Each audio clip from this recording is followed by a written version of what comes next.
5-year-old Emma stood beside her mother on the Family Feud stage, staring up at Steve Harvey with the kind of innocent curiosity only a child could have.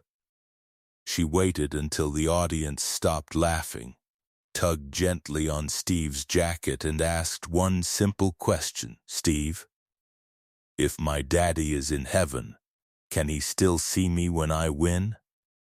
Steve's smile disappeared. He looked at the little girl, then at her mother, who immediately covered her mouth. Emma's father had died 8 months earlier, and she still believed every time she appeared on television, her daddy might be watching from somewhere above. Steve slowly put down his cards, walked over to Emma, and knelt beside her.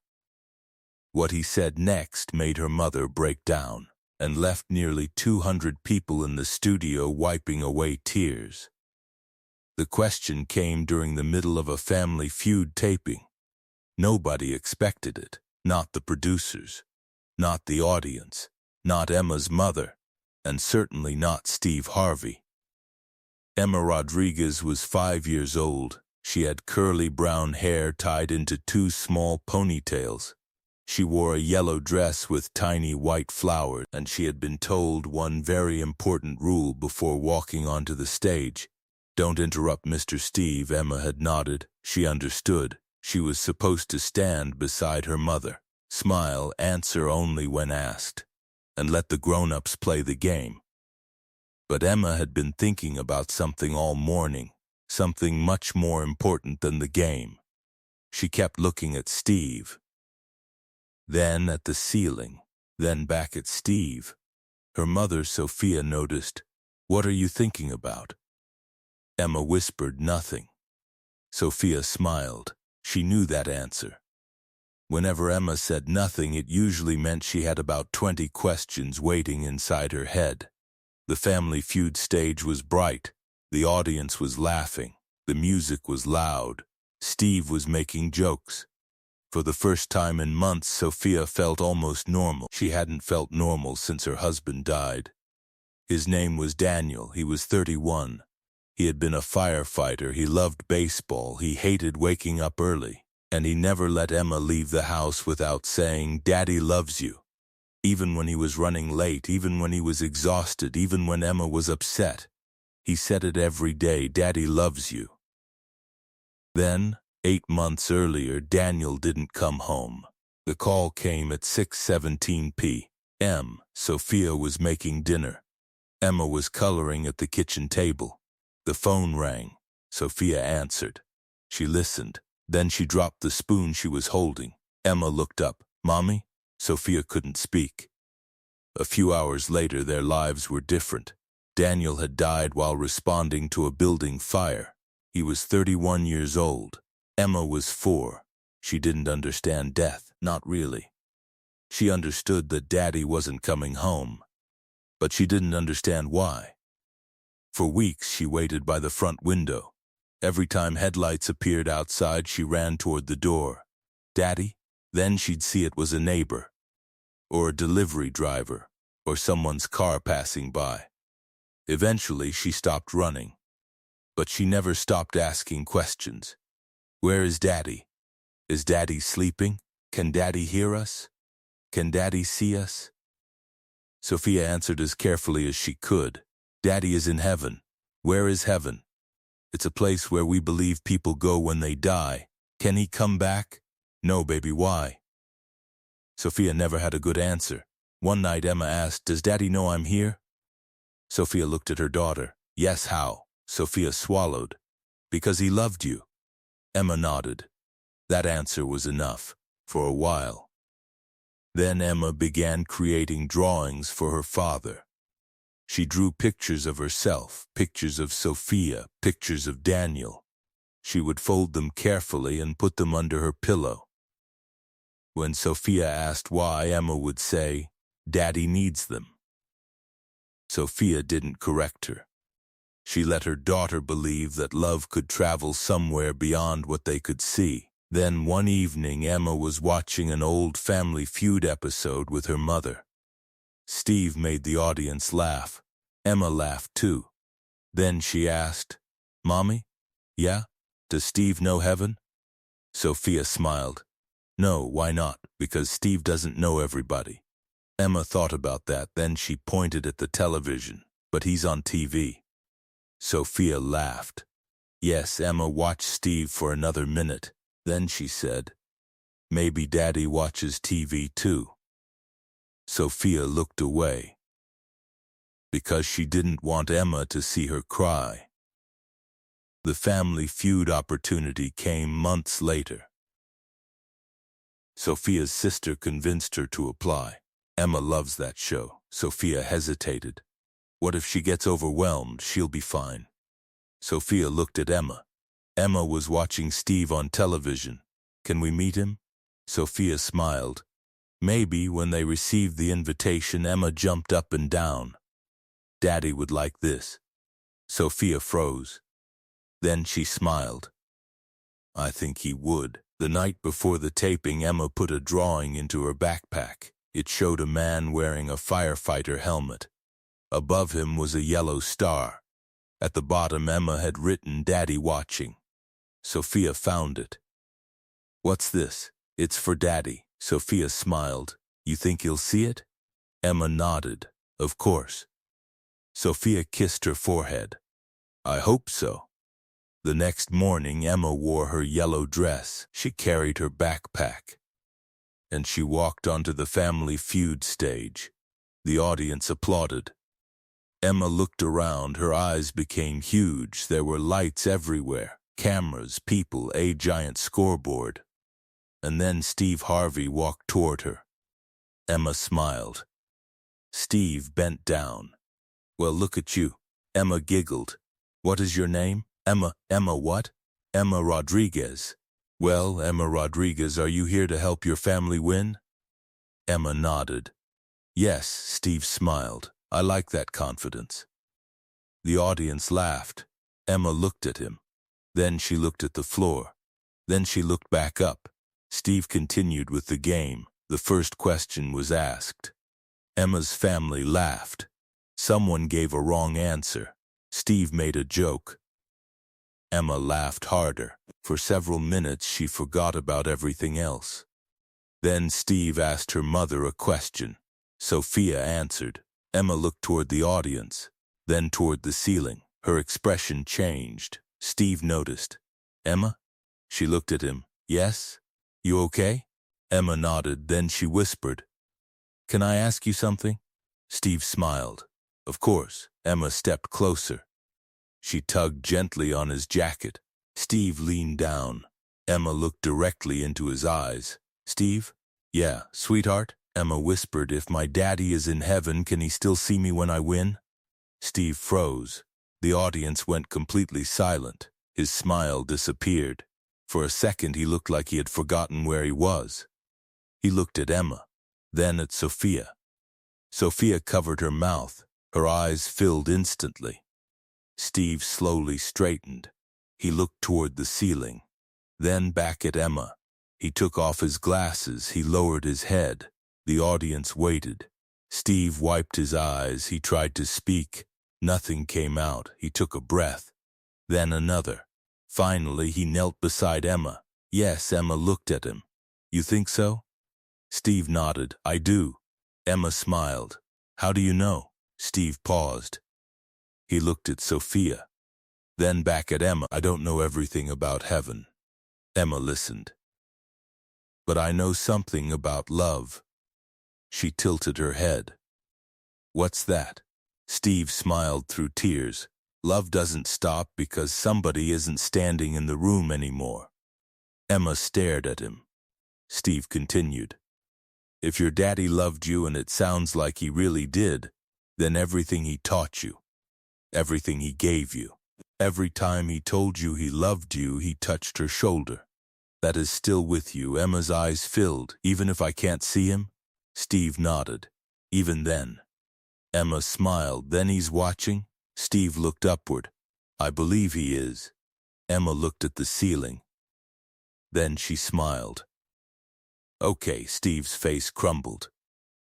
He turned away for a moment. The audience began crying. Sophia couldn't hold herself together. She covered her face. Steve stood. He looked toward the camera. Then he placed his cards on the podium. "We're going to pause the game." The producer looked toward him. Steve nodded. "Just for a minute." He turned back to Emma. "You know what? I think your daddy would be pretty proud of you." Emma smiled. "He liked my drawings." "I bet he did. He was a firefighter." Steve smiled. "Then he was brave." Emma nodded. "He wasn't scared." Steve looked at Sophia. Sophia quietly said, "He was sometimes." Steve smiled. "Everybody is." He looked at Emma. "Being brave doesn't mean you never get scared." Emma thought about that.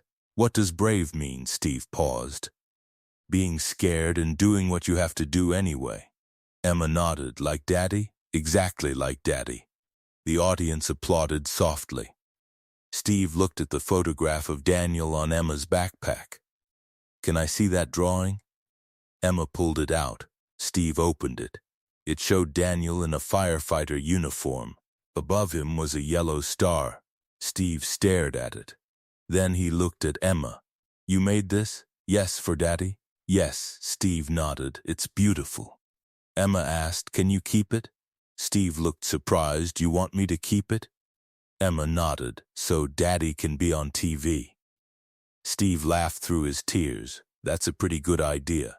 He held the drawing against his chest. "Okay, then." Steve turned toward the audience. "I'm keeping this." The crowd applauded. But Steve wasn't finished. He looked toward the producer. "I want this family to have a little something." Sophia immediately shook her head. "Steve, no." He raised his hand.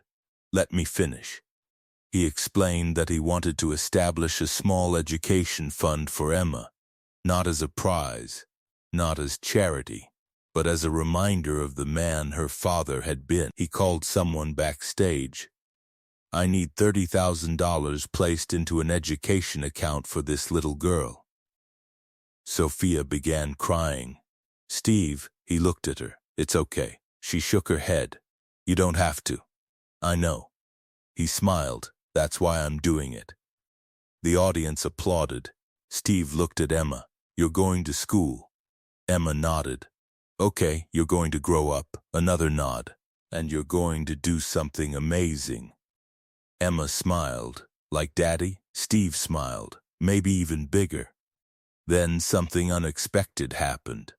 The opposing family stepped forward. Their captain, Michael, looked at Sophia. "We'd like to do something too." Sophia looked surprised. Michael explained that their family wanted to donate their portion of the prize money to Emma's education fund. The audience erupted. Steve looked at Michael. "That's beautiful." Michael smiled. "She's family now." Steve nodded. "That she is." The game was eventually canceled.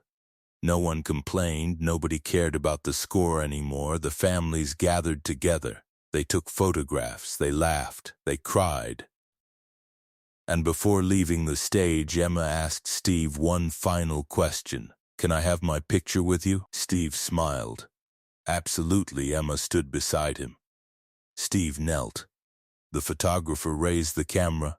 Emma held her drawing. Steve held the corner. Click. That photograph became one of the most important photographs Emma had ever taken. Not because Steve Harvey was famous. Because that was the day Emma stopped being afraid to talk about her father.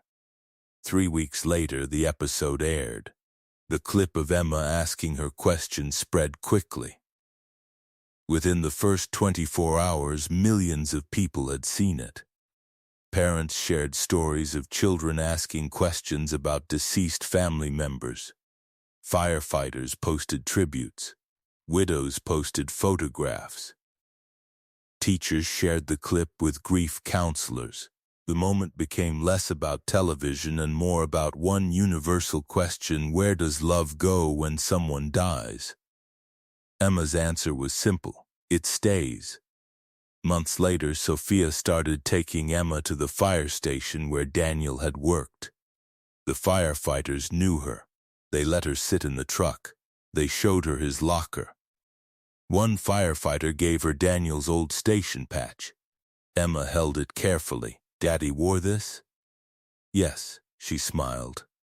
At home, she put it beside the drawing Steve had kept. A year later, Emma's kindergarten teacher asked the class to draw someone they loved.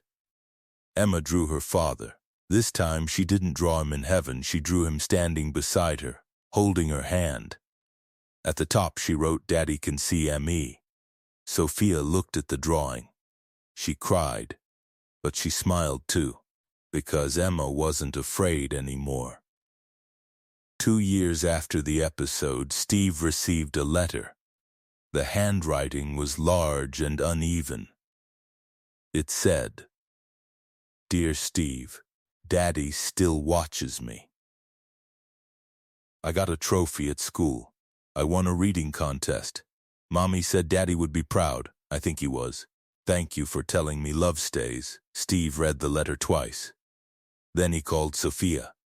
She answered. "Hello?" Steve said, "How's my little friend?" Sophia laughed. "She'll be thrilled you called." Emma came to the phone. "Steve, hey, I have something to tell you." "What?" "I won another thing." Steve laughed. "What did you win?" "A drawing contest." Steve smiled. "What did you draw?" "My daddy." There was silence. Then Steve said, "I knew you would." Emma asked, "Do you still have my first drawing?" Steve smiled. "I do." "Really?" "Right on my wall." Emma laughed. "Good, then," she said. "Daddy would like that." Steve looked down. "Yeah, I think he would." 5 years later, Emma was 10. She still remembered her father's face. She still remembered his firefighter uniform. She remembered the way he used to carry her on his shoulders. And somehow she had stopped being afraid that she would forget him. Because she understood something now. Memories don't have to stay perfect to stay important. Sometimes you forget a voice. Sometimes you forget a smell. Sometimes you can't remember exactly how someone's laugh sounded. But love can remain, stories remain, photographs remain, and the people they loved continue through the lives they touched. Emma kept one photograph beside her bed, her father in his firefighter uniform, her mother beside him, Emma in her mother's arms. She also kept the drawing Steve had saved. The firefighter, the yellow star, and one small sentence. Daddy watching. Years later, when Emma was old enough to understand why her father had died, she asked her mother, "Was Daddy scared?" Sophia took her hand. "Yes," Emma nodded. "Then he was brave." Sophia smiled. "Yes," Emma looked at the photograph. Then she said, "I'm glad Steve told me that." Sophia asked why. Emma smiled. "Because now I know what brave means." And perhaps that was the real gift Steve gave her that day. Not the education fund, not the canceled game, not the photograph. It was an answer. A 5-year-old girl had asked a question because she wanted to know whether her father could still see her. Steve couldn't prove what happens after death. He couldn't promise what heaven looked like. But he could tell her something he knew. Love doesn't disappear simply because someone is no longer standing beside you. Sometimes it becomes a memory. Sometimes it becomes a story. Sometimes it becomes courage. And sometimes it becomes a little girl standing on a television stage, looking up at the ceiling and smiling because she believes the person she loves is still watching. The Family Feud scoreboard never recorded that moment. There was no winning answer, no buzzer, no final score. But for Emma, it was the answer she needed. Her daddy couldn't stand beside her anymore. He couldn't clap when she won. He couldn't watch her drawings from the front row. But she could still carry him. In every brave decision, every drawing, every Sunday pancake, every time she helped someone. every time she looked at a firefighter and smiled, and every time she whispered, "Daddy, are you watching?" Because sometimes the innocent questions children ask aren't really questions at all. They're tiny attempts to make sense of a world that suddenly feels too big. And sometimes, all they need is one adult willing to kneel down, look them in the eyes, and answer with love. If this story about Emma's innocent question touched your heart, make sure to subscribe and hit that thumbs up button. Share this video with someone who has lost a loved one and needs to hear that it's okay to keep talking about them. Have you ever had a child ask you a question that completely broke your heart? Tell us about it in the comments, and don't forget to ring that notification bell for more stories that remind us that love can survive even the hardest goodbye.